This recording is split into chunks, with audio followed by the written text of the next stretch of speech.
Hey there, Cam here from Training Talk. Welcome to this week's episode of Endurance Coaching Business. I think that's what I've been calling it. Thanks to those who reached out about the release I mentioned last week. So conversations in the mobile app, well, that was just part of it really. But if you didn't listen to that episode or read the blog, head to trainingtalk.com/blog and you'll see. So we've got some big layout changes to the mobile app, a notes conversation view put in there, so a more intuitive way of keeping in touch with your athletes, clients, etc. New analysis screens in the mobile app.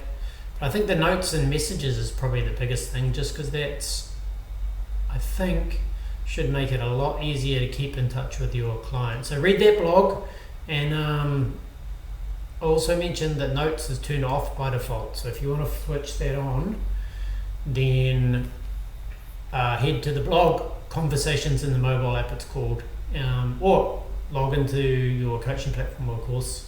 Hit the notifications on the top right hand side, not the notifications about the athletes, the other one where I think it's got a bell, where we're notifying you of new features. So it's in there as well. So that's the easiest way to look at it. You don't have to come to the blog, but the blog's got my video on about it. So go and do that. So that's cool. Anyway, back to this week, whereas jumping back into my 9-part series about attracting more clients to your coaching business, which we all want to do for our businesses. Attract new clients without trying to sell stuff to them that they don't want, by just building trust, developing your authority so people know that you're an expert in your field, keeping you top of mind. So a lot of clients aren't necessarily always looking for a coach. Well, most of them aren't looking for a coach most of the time. They've got a coach or they're not being coached, but they'll find their way to a place in their life where they think, man, maybe I do need a coach. And you want to be that first person that they think of when they do that. So that takes a lot of work up front, probably feels like nothing is coming out of it.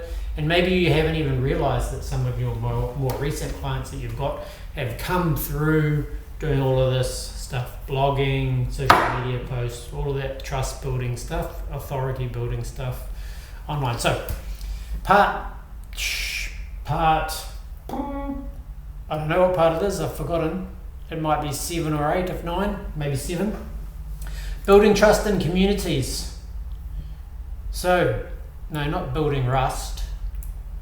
Whoops, spelling mistake. I'll fix that up. But building trust within communities, definition of, means actively engaging with groups, events, or online forums where your potential clients gather, creating opportunities to build relationships, showcase your expertise, and increase your visibility.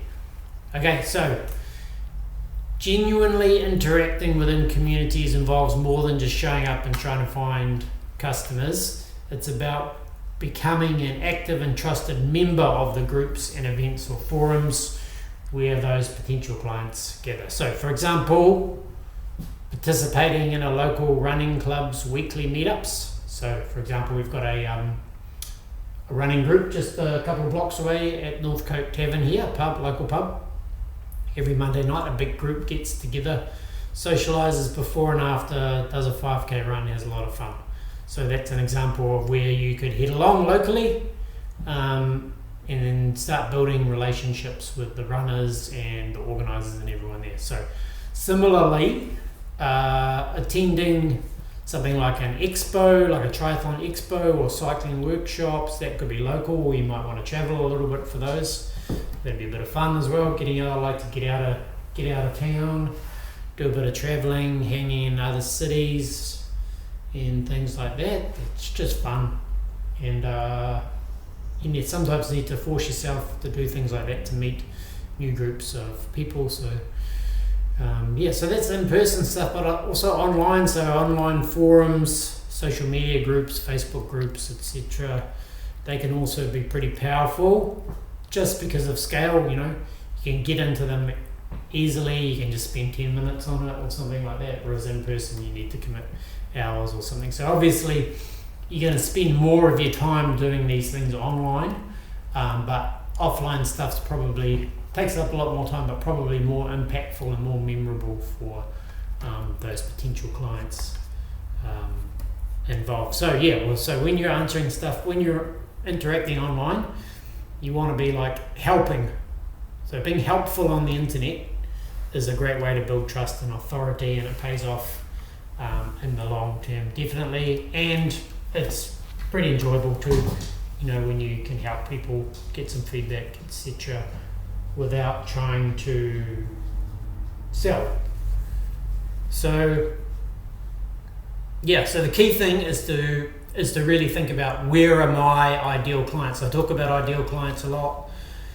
Where do your ideal clients hang out? So an ideal client isn't just anyone who wants a running or a triathlon or strength coach or anything like that. An ideal client is your specific client that you've identified that you can do the best job helping, either based on the types of clients that you helped before, your current client base, or just the types of people that you actually want to help. That's important as well. So what's the difference? I covered this a little bit already. What's the difference between online and offline, or what's the pros and cons rather? So online communities offer scale and convenience. So you can connect with people across the world. It's amazing really, isn't it, when you think about it? And you can participate in ongoing conversations and build like a broad presence through being consistent, engaging consistently. But of course they can lack the personal connection and trust that come more naturally through face-to-face interaction. People are built to interact face-to-face. That's why sometimes online can be awkward, gets a bit out of control, goes a bit wild, etc. Where you notice that people don't behave like that in person. So the best approach is probably involving blending both. So time, cost, etc. You're going to be doing more online interaction, but then reinforcing whatever that is through the occasional in-person touch points locally, or maybe a little bit further abroad if you can. So the main thing when you're doing this is avoid blatant self-promotion. So this will get you kicked out of groups, and at the very least frowned upon. So it works best when your focus is on contribution rather than self-promotion. So you promote yourself by contributing. You know what I mean? You don't go in there, hey, look at me, I'm an awesome coach. You go in there and go, oh, I could answer this question that you've asked about this because I've got some expertise, offer some insights from your own experience, etc. So people are drawn to those who are genuinely helpful and willing to share their expertise. So avoid pitching yourself directly in these spaces, and you just got to trust that if you provide the value, then people will visit your profile, for example, and learn more about you. So that's the other key thing as well. Goal is to help people. They will click on you, visit your profile. So your profile is where you promote yourself. So they've come to you at that point. So it's okay to put whatever promotion you want to put in your profile. Hey, I'm a triathlon coach who focuses on men in their 40s getting back into triathlon, or men in their 50s trying to do a PB marathon, or women trying to get fit again after having children, or whatever your target audience is. Then you stick that in your profile, so then when they hit it, they go, oh, right, blah, blah, blah. That's how they come to you, see more stuff. So you don't promote yourself in your posting, you promote yourself in your profile. It took me a long time to explain the very simple, short thing there, so apologies for that. Okay, so additionally, posting links, be careful because that could get you kicked out of some forums. So maybe instead of posting a link to your blog or something, offer someone, if you're helping them and you say, you want to help them, you say, you've got a blog about this, would you like me to DM it to you or something like that, instead of actually just posting the link in the thing. And then you can share part of it, maybe actually type part of it out, being helpful, and say, I read a longer form thing of this, let me know if you want me to DM it to you. And then other people might ask you as well. And then you could even ask the moderators of the group or something, if you can post links, find out what the rules are first. So, like I said, many online communities frown upon over self-promotion, so always prioritize building trust and providing value first. You're there to help people, not help yourself. So, where to find the communities? So, I'm sure you know, do some Googling. Remember, we're always focusing on your ideal customer profile. So you should know plenty about them and where they hang out. Maybe find out from your existing customers where they hang out online, what communities they're in, etc. So, Facebook groups, Reddit communities, Strava clubs, and discussion threads. I'm actually not too sure how much social interactions is happening on Strava these days, but good place to have a look, see what's going on. Discord servers for endurance athletes. I'm not sure if there's many of those either, but Discord's a place where people go to talk about stuff that they love, so it's worth checking out. LinkedIn groups for endurance coaching or sports professionals, that might be alright if you're targeting like business professionals, executives, etc. Training Peaks, community forums, good old Training Peaks, lovely competitor of ours. I actually do love them, because I've been using their platform forever and I loved it when I was training hard. Zwift events and related discussion boards, racing, Zwift racing and stuff like that. Okay, so offline, local running and cycling clubs, triathlon expos, endurance sports events.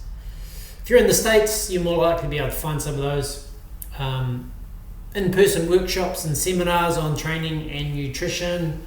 I guess a lot of local clubs or nutrition stores or triathlon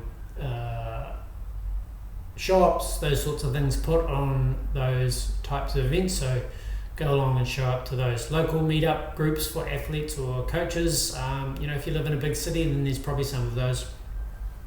Sports retailers that host events or training sessions. A lot of running shops host social running evenings. Nothing wrong with going along to those. Like I said, you're not going to sell yourself, so the shop owners shouldn't be annoyed that you show up. Just show up as a runner and hang out with people. Give them some advice if it feels right. So what are the key takeaways? So networking is about contributing value, not promoting yourself. Focus on building authentic relationships and trust by being helpful and sharing your expertise. Engage meaningfully in online forums, local events and social media groups where your ideal clients are active. Again, we're always coming across that, where your ideal clients are active. Use your profile as the place to showcase your services and promote yourself rather than pitching anything directly in discussions.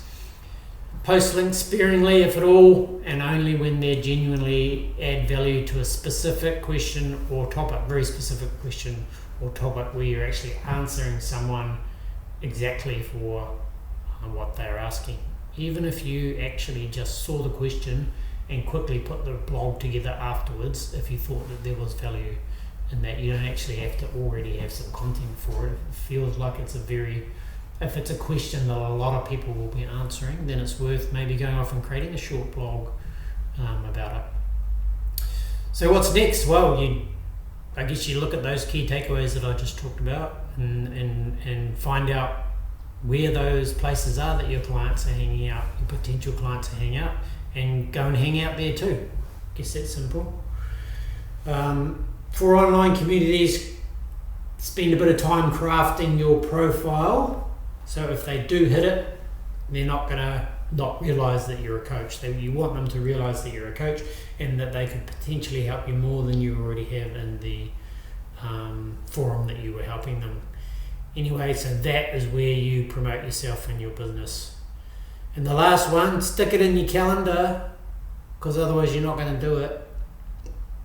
Like, I don't hardly ever do anything that I don't put in my calendar, so that's my trick. And half the things I put in my calendar I don't end up getting to, but at least it's in there, so you will see it. If you don't actually look at your work calendar or anything, maybe stick it in your training plan. If you spend all your time in your training plan, maybe schedule it into your day. That way you'll always see it if you prioritise looking at your training calendar over your personal calendar.